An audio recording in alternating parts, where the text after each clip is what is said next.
What's up, guys and gals? Welcome back to the Nerd Castle. Today in the world of indie games, we're going to be taking a look at a game that I'm a little bit slow on the draw for, but I wanted to prepare for it a little bit more because I've been playing it a really, really long time, since early access, and I had my doubts that this game was actually going to come out and be a legitimate competitor to Path of Exile, Diablo 4, Grim Dawn, all those kinds of games at certain points in the early access just based on decisions made. However, now that the game is in 1.0, I'm happy to say that having played about 220 hours of this game, it's pretty good. It's pretty good, man. So if you've never seen Last Epoch before, that's what we're going to dive on into today. With a game like this, it's virtually impossible for me to condense into 30 minutes the amount of things you're going to need to know about this game in order to decide whether or not it's a title for you. But given the fact that I've put a lot of time into it, I've already played for like 220 hours, why not fire off a video real fast with some of my observations? If after watching this you wanted to get the game for yourself, you can take a look down below in the description. On top of that, you can also take a look down below and you'll find a link to my Twitch stream and my Discord, just in case you wanted to hang out live. But let's jump straight on into it and talk about what this game is and what this game is not. Last Epoch is an isometric action RPG in the vein of Diablo 1, Diablo 2, Grim Dawn, Loki, like all of those kinds of games, Path of Exile, all of those titles that you've played before. It comes with a motley cast of characters, all that are fairly familiar if you've played any of the previously mentioned titles before. Everything from holy warriors to druids to shapeshifters to guys that are channeling disintegrate beams.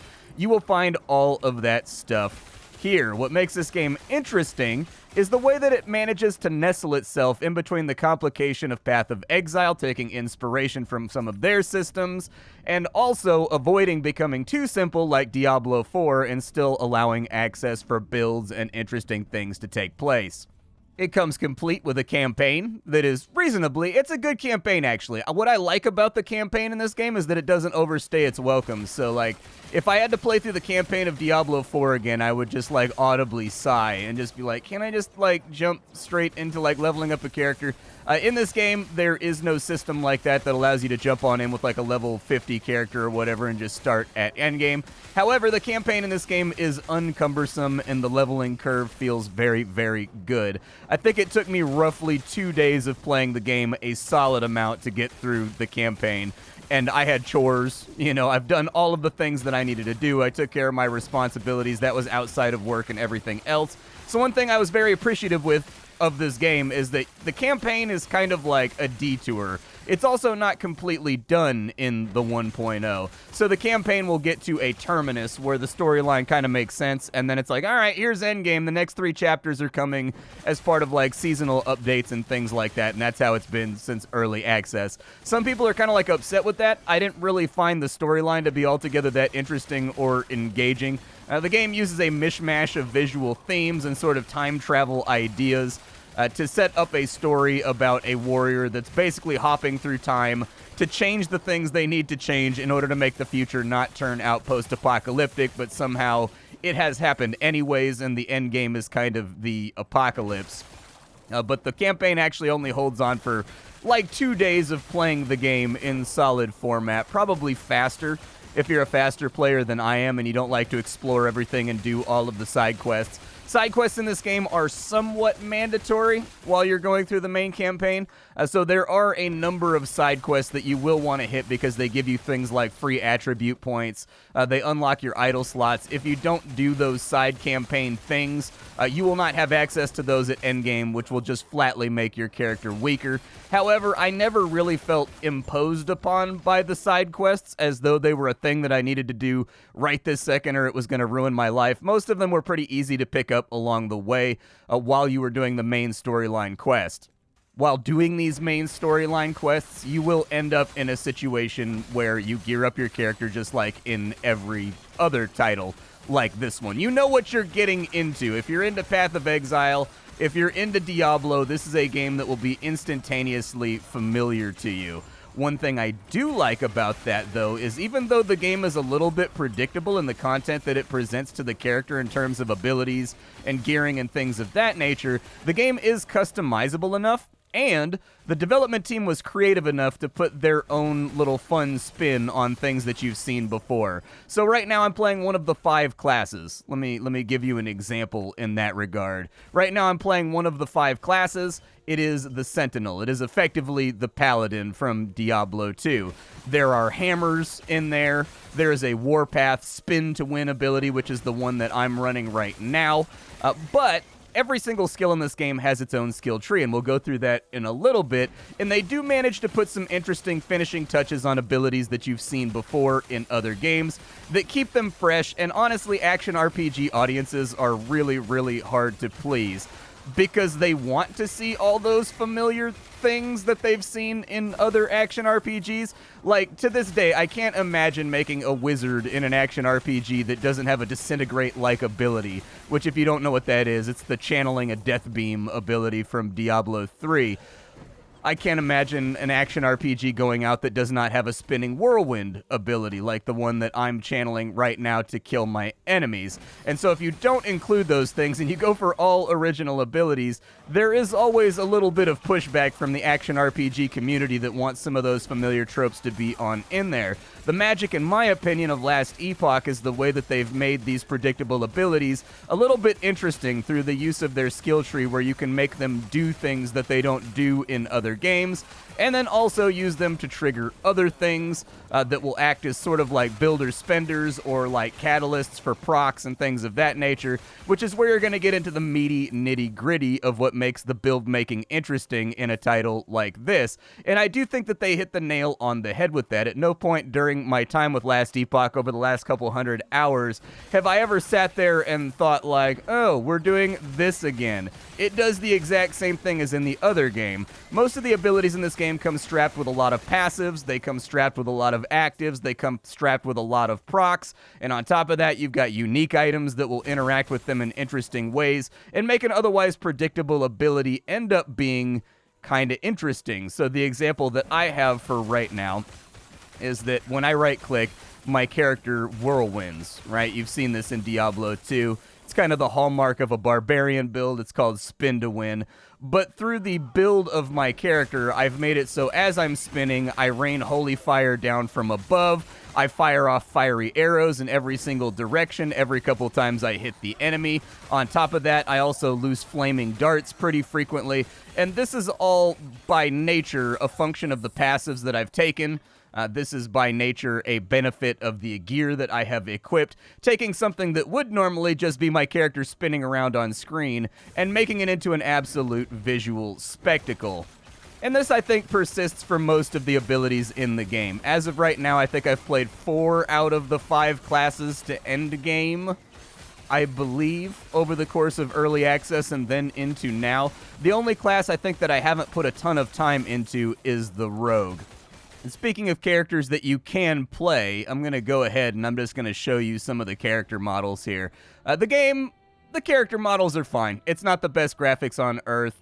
The game definitely feels a little bit dated on release day with terms to the visual, I guess, acumen and the way that everything looks. Since it's a game where you're going to spend most of the time in isometry zoomed on out, it's not really that big of a problem and it hasn't bothered me, but there is kind of a primitiveness to the animations and the models that I think has been present since early access. That's always been one of my complaints about it. You will not find the silky, buttery, smooth animations and rigging and all that kind of stuff that you'll find in something like Diablo 4. However, I have not felt that it's as chunky as Path of Exile either, with the way that the animations like blend into each other. So it's kind of like a middle ground. The 5 classes that you can play. You've got the Sentinel. The Sentinel is the Paladin. He can specialize in 3 different ways. He can become a Death Knight. He can become a Forge Master, which is kind of like a blacksmith build, like an epic blacksmith that can raise weapons and infuse them with souls and make them fight on his side. And then you can be a Paladin, which is what I am, which is group support, raining fire down from the sky, and also using lots of holy sigils to boost up your stats. There's the Rogue.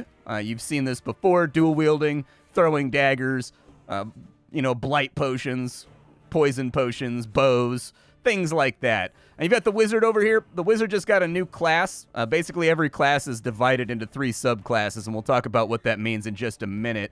But the Wizard can be a Rune Master. I think he can be an Arcanist. He's a sorcerer, a spellblade, or a Rune Master, depending on what you want to focus on.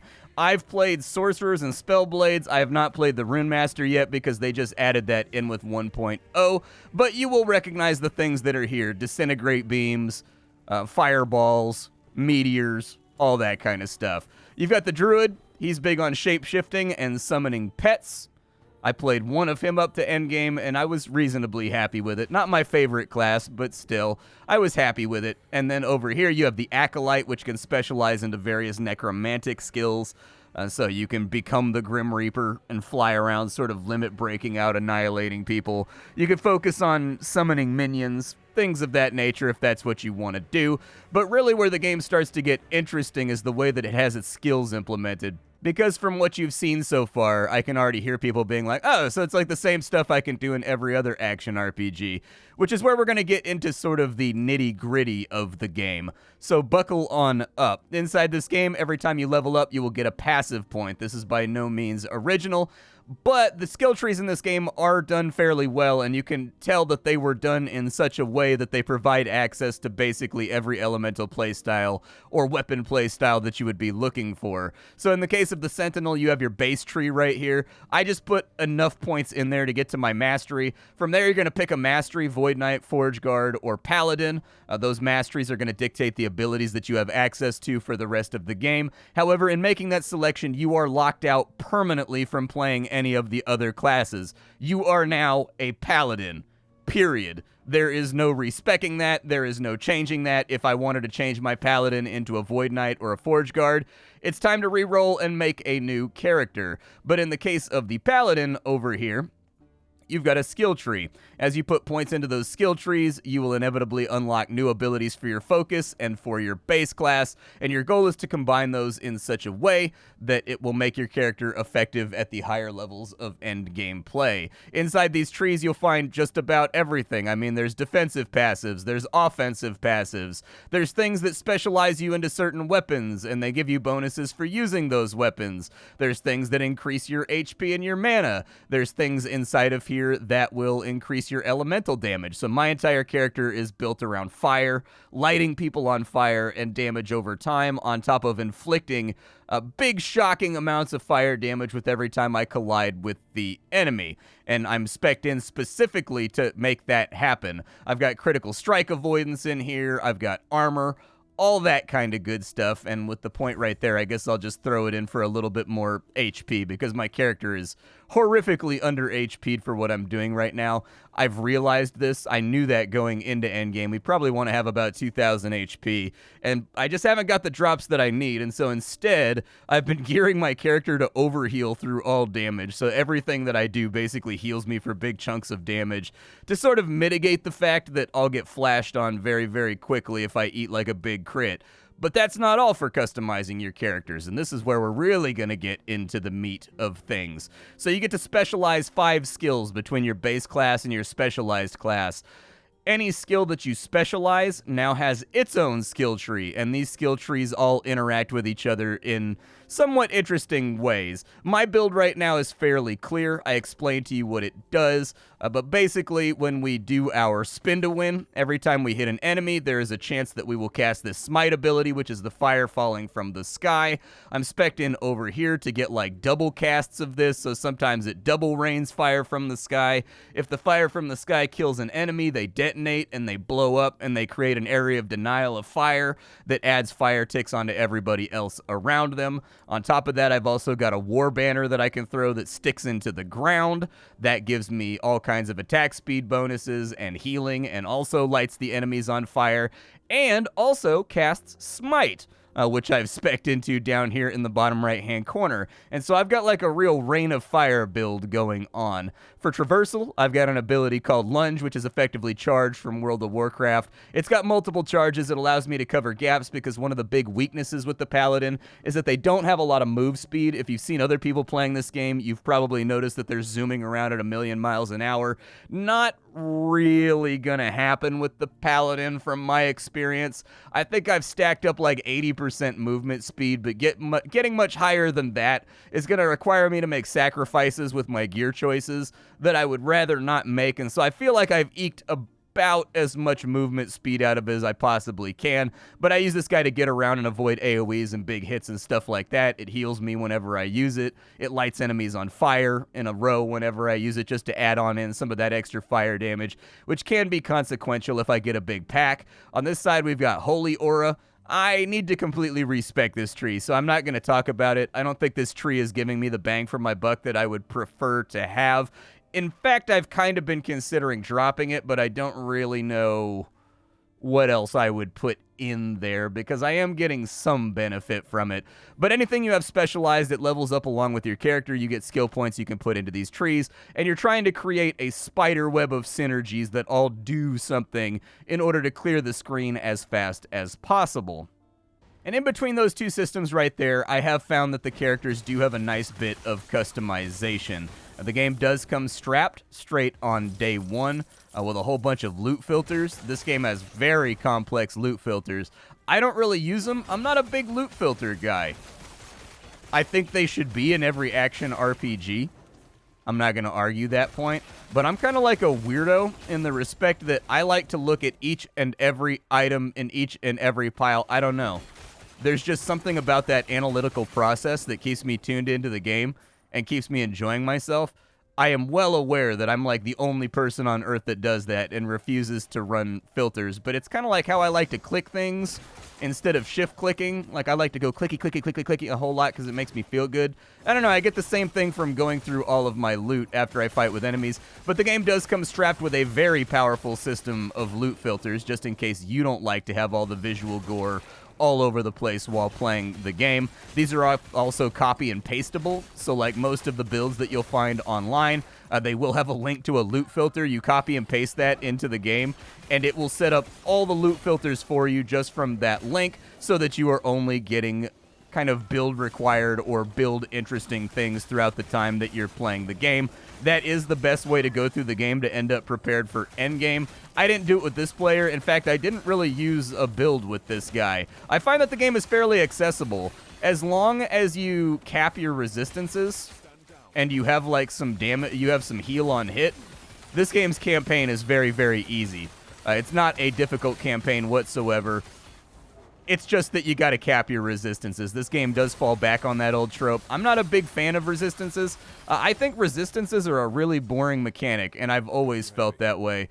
Because to me, resistances are these boring passive stats that you have to get or you get one-shotted, but they provide no other gameplay benefit other than that. They're effectively just kind of like this artificial barrier that you have to get through in order to get further on into the game. It's kind of arbitrary busy work, I guess, stacking up resistances. However, I would like to see that trope go away, but I'm not creative or original enough to find another way to gate gameplay that would keep players engaged in any kind of interesting or relevant way. So unfortunately, this is going to be one of those times where I air my grievances against a long-standing system in a genre that I like, but I do not provide you with any real alternative because I'm useless. Womp womp.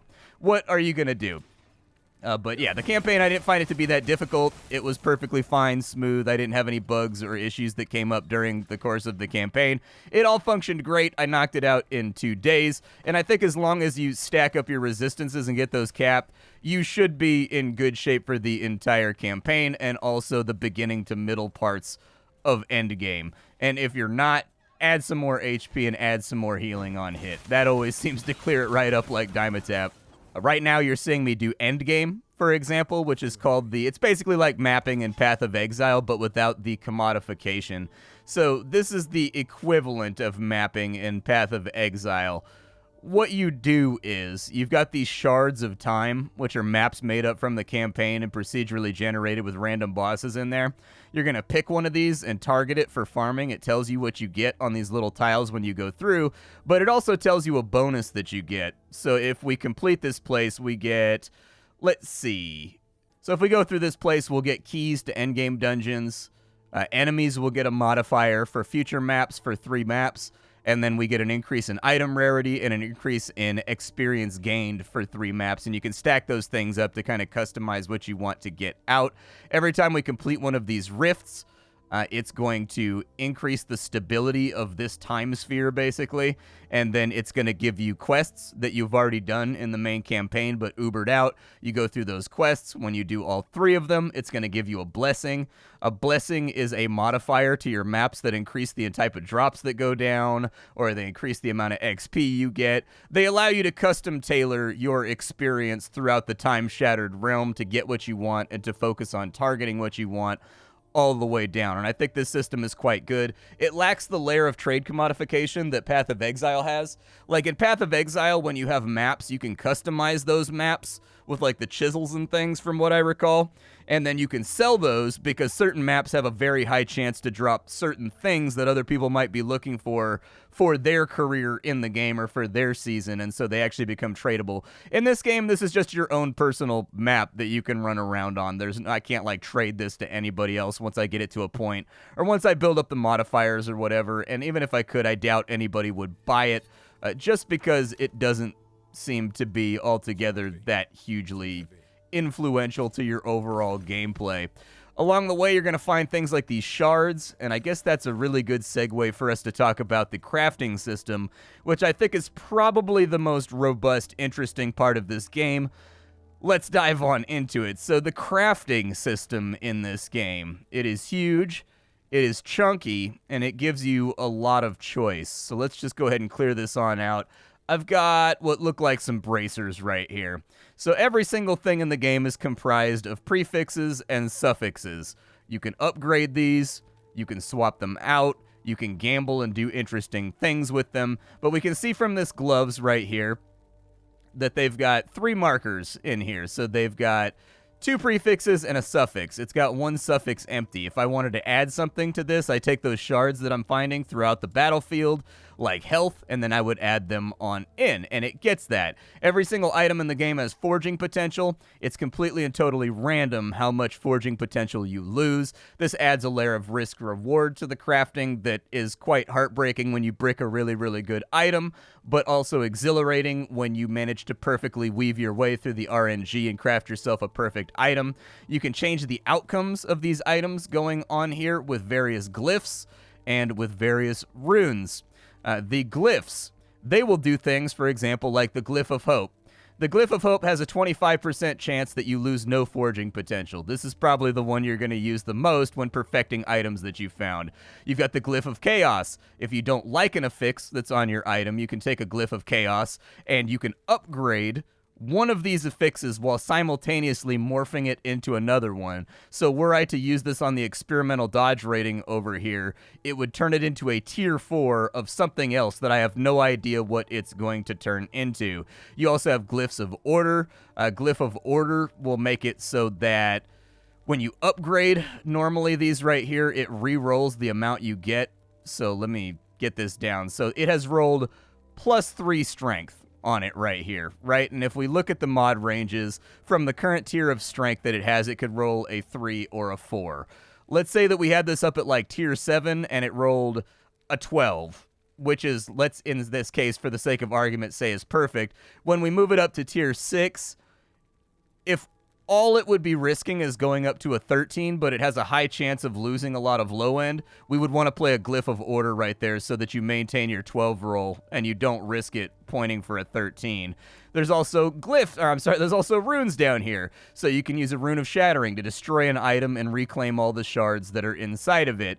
You can use a Rune of Refinement to re-roll the values of all affixes on the items inside of their tiers. You've got a Rune of Removal, which randomly removes an affix from the item, but you don't know which one it's going to remove. So, like, it's a little bit of gambling right there as well. We've got a Rune of Discovery. This will add, if you have an empty item, a Rune of Discovery will add an affix to every single slot in one roll. You can use it to gamble and see if you get anything cool kind of on blank items, I guess, if you want. There's a Rune of Shaping. It re-rolls your implicits. We've got a Rune of Ascendance. This is where things get interesting because you can target an item and turn it into a unique. This is important because the crafting system doesn't end here. This game has an idea called legendaries. Let me see if I can find one for you here. I think I have a couple things in here with legendary potential. So yeah, the Mad Alchemist label. You see how it says that it has legendary potential? This game doesn't end at uniques. There are things that are better than uniques called legendaries, and you have to craft them yourself. So, for example, this has 1 legendary potential. That means that if I combine this item with another exotic birch wand, it will inherit one of the stats from that exotic birch wand. If it said legendary potential 3, it would inherit 3 of those. And so that's how you get to the most ridiculously powerful game items in the game, is that you're really looking for a perfect roll unique with high legendary potential, and then you're also looking for an exotic, which are these purple items of the same type. So you can see here, this is like a 2-handed sword. It's a flamberge. This guy right here is a jade cleaver. We can find a unique of the same type as this guy right here with really good, well-rolled stats on it that benefit us. We can gamble, and we can combine it to create a legendary that has a stat list so long that you can hardly read it, and that's once you're firmly into endgame content right there, just trying to push your build out to absolute ridiculous levels. My character is kind of in the middle of endgame right now. I'm roughly level 75. I have played all the way up to level 100 before on previous characters during the early access phase. Once you get up to really, really, really high chaos levels, you're probably going to want to have some of those rad items, but they're not required. But the crafting system is very much the meat and potatoes of your character building experience in this title, and in fact is implemented quite well. It's still a little random for me, but I am averse to everything that has to do with gambling. I don't go to casinos. I don't like playing cards. Nobody's ever been able to convince me why I should risk money that I already earned for money that I might have, but I'm probably going to lose because everything is stacked in favor of the house. I've never found that exhilarating. I've always found that just kind of like a depressing waste of money. To each their own, but I think it's that proclivity that exists deep down inside of me that makes it so that I like my favorite crafting system in an action RPG ever, and I know I'm going to catch some flack for this, was from Warhammer 40k Inquisitor, actually. That game had purely deterministic crafting where you could literally go in and be like, I don't want intelligence right here. I'm going to pay a bunch of money to roll over and over and over and over until there's strength right there. And you could do that. And it created kind of like an economic vice on the cash from becoming too inflated inside the title. And you could basically make all your own perfect items at home with your crafting materials or whatever. That was my favorite crafting system in a game ever. That game had a lot of other problems, but it did have a really, really fantastic crafting system that I absolutely adored. This one is still fine. I've used the crafting system a whole bunch in this game to make a whole bunch of things that I like. I would just rather do it without the 50 layers of gambling, and that's just me personally because I don't like gambling at all. It's kind of shrug. But it is exhilarating to sometimes hit the big time, and the crafting system is a consequential part of this game that you will 100% have to interact with. And so I wanted to make it clear, like, hey, this is a window you're going to be looking at a lot before you buy this game, because the crafting system is integral to making, like, good builds and getting the things out that you want. Complaints as far as this game go, things that I've seen, problems that I've had. The game does have an offline mode. You can play it completely disconnected from the internet. However, I've been told it's still collecting data while you're doing that. But there is an offline, air quotes, mode.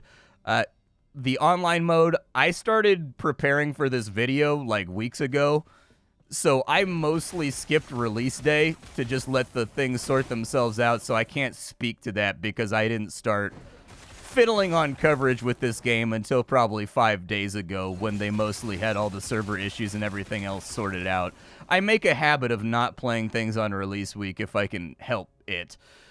But this bug right here. So this game has a cool system on your left click where you can contextually make it do different things when it's moused over enemies or open ground or breakables.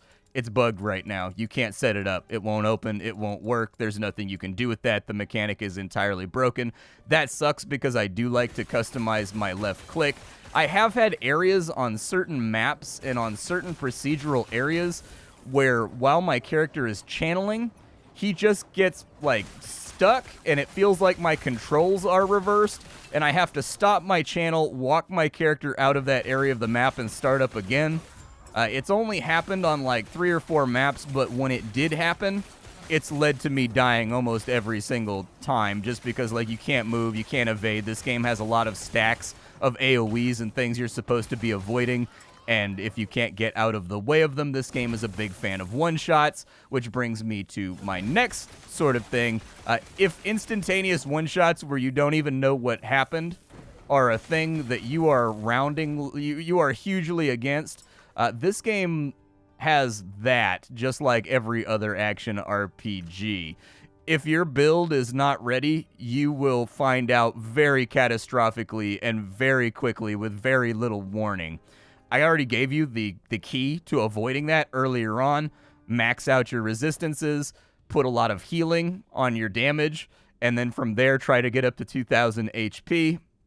However, there will still be times with full capped resistance and whatnot, you'll just catch a weird crit and die instantaneously, and you won't know exactly what to do with that. This issue is exacerbated by the fact that this game has very poor visibility once you get into large packs. What I mean by that is there's so many spell effects going off, and so many of the enemies are so large and take up so much of the screen that a lot of the time the game is going to signal to you that there are AoEs coming, but the game is so busy once you get to things like arenas and endgame dungeons and stuff like that that a lot of time you won't even be able to see the rings around your feet, especially when they share the color of, for say, the fire that's on my sword right now. Those two things combined can lead to the occasional one-shot that will drop you in your place without realizing what happened, especially inside big packs of enemies. Visibility is a big thing in this game that they need to work on, like a huge thing. As far as I can tell from going through a lot of the options, I haven't found like a visibility mode, basically, that like diminishes all spell effects and makes it much easier to go through. From what I can tell, most of the community seems to get around it by just admitting it's not that hard of a game in the first place. If you're getting one-shotted, get more HP. If you're, cap your resistances. If you're still getting one-shotted, increase your HP and add some health on hit to your weapon. And almost everybody seems to just follow that general rule if you're going through a rough time where you get shitted on. As far as side content goes, there is a lot of it here. And I told you this video was going to be a little bit longer just due to the fact that I think it's impossible to kind of hit a game like this in 30 minutes. You can't really do it while making somebody an educated consumer. But as far as alternate endgame activities go, there's things like factions, prophecies that will allow you to get targeted loot drops.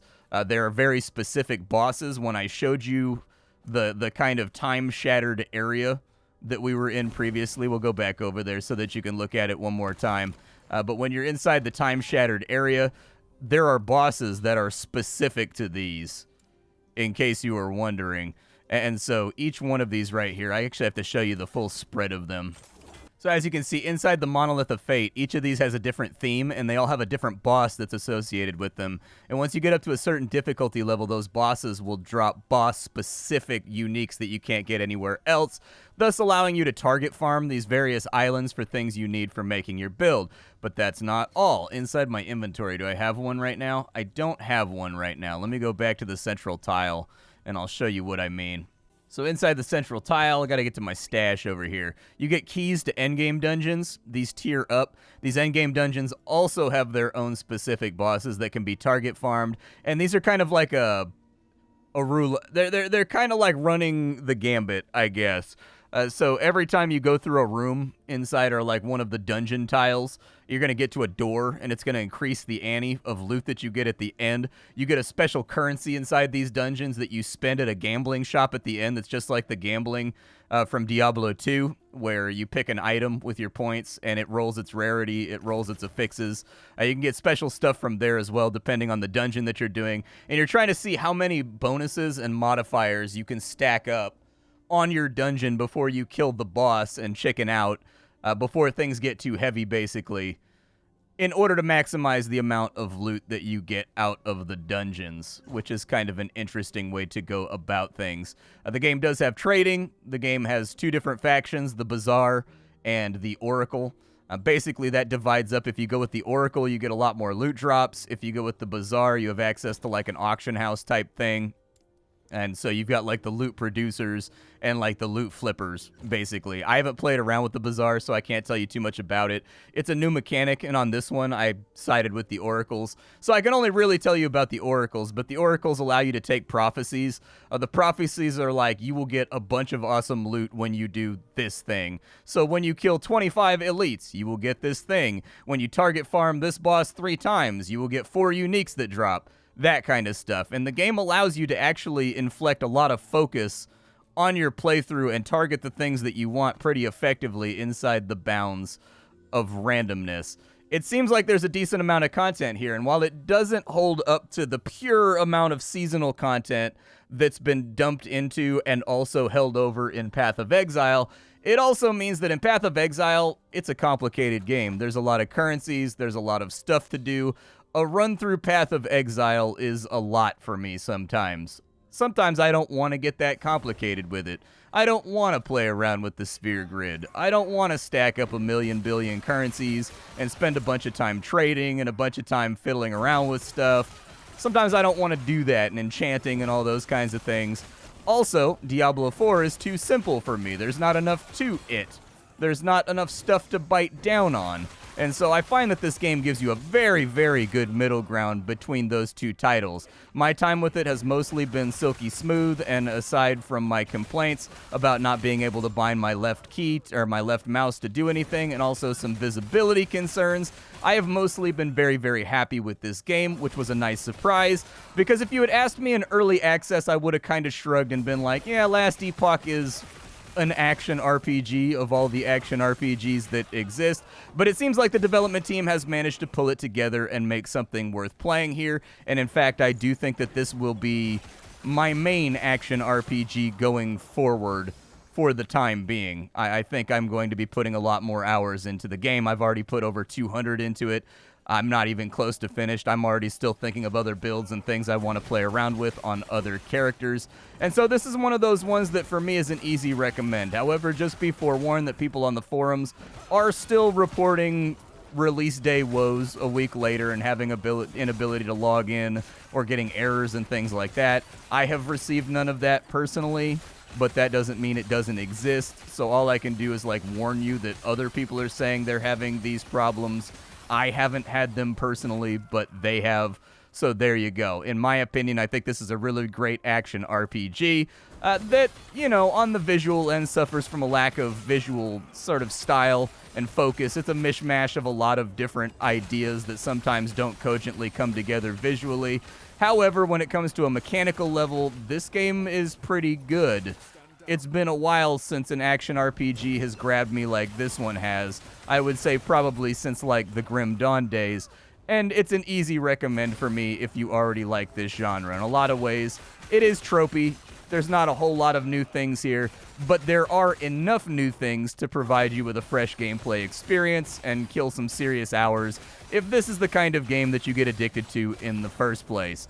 My name is Splattercat. I sift through the pile to find what's worthwhile in the world of indie games every single day so you don't have to. Today up on the chopping block, we were fooling around with a little bit of Last Epoch, a game that I have been enjoying very, very much, and I'm quite picky about my action RPGs. I have a lot of complaints about things like Diablo 4 and Path of Exile. I have complaints about this game too. Hopefully they get squared away. I'm looking forward to the seasonal system. This game does have a cosmetic shop. Since they're supporting it with seasons and things after the purchase, I would prefer that anything that I paid money for not have a cash shop inside of it. That's a hill that I'm more than willing to die on. This game does have a cash shop. The cosmetics to me seem kind of expensive for what they are. They range from $5 to $20 depending on what it is that you're buying. I've always been curious about what it would mean if a developer like wholly dedicated to creating a game that just had like $1 or $2 microtransactions all the way down. I'm sure there's accountants in the audience that are losing it and being like, well, actually, with the perception of value, I guess I'll have to ask my wife. My wife's an accountant that deals with stuff like that. I don't know, but I've always wondered why cosmetics are so expensive in video games. One would assume, like just from my personal point of view, that I would spend money on cosmetics all the time if they were like $1, because what can you actually buy in the modern world of 2024 for $1. I will almost never spend money on a $10 cosmetic or a $20 cosmetic. And it's not because, like, I'm broke or whatever. It's just that makes no sense to me to pay real money for pixels in a video game, especially in that amount that could, like, you know, buy a case of my favorite beer or buy a handle of my favorite tequila or, you know, go out to dinner with my wife. It just makes no sense to me. Like, I would never, my priorities are just like, this makes no sense to me, and I don't understand the people that pay money for it. But if they were like $1 or $2, I would spend on them all the time. But this is a completely pointless aside that has nothing to do with the quality of the game. Buy the cosmetics if you like them. Don't buy them if you don't. Personally, I do not. I don't see the point of cosmetics. I would rather they be unlocked through achievements and stuff like that while I'm playing through the game. But the game does have a cash shop, despite the fact that it's a paid game that you have to buy your way into. And this is a sticking point for a lot of people, including me. In the case of Last Epoch, I find that the gameplay is good enough and enjoyable enough that I can just kind of ignore it and not interact with it and just enjoy the game for the price that I paid. However, for other people, I completely and totally understand when they draw a hard line and they're like, I'm not going to play this game at all because I already paid for it, and now they want me to spend even more money to look cool. The good news is there is a lot of cool-looking gear in the game without having to go to the cash shop, which is very, very pleasing. You don't end up like in a situation like you do with Diablo 4, where it's clear that Blizzard is only putting ugly graphics in the game to make you want to go spend on the cash shop. I haven't found any of that scumbagginess here, and I feel like my character looks pretty rad for having spent no money. And since aesthetics do matter to me, I'm happy to say that that's not stopping me from enjoying the game. But I'll get off my high horse now. My name is Splattercat. I sift through the pile to find what's worthwhile in the world of indie games every single day so you don't have to. Today we were fooling around with Last Epoch. I have no doubt that probably nobody will see this video because there are other specialized channels that have already pre-release hit this game a million times. So I don't know exactly who the target audience is for this game because anybody that wanted to know about it already knows about it. But I figured I'd already put 200 hours into the game, so I would throw my hat into the ring and give you my thoughts. Because, I don't know, the solipsism takes over in the dead of night. I'll see y'all later. Thank you for hanging out. That's about all I've got for you. Take care, and I'll catch y'all tomorrow with something hot and fresh off the indie skillet.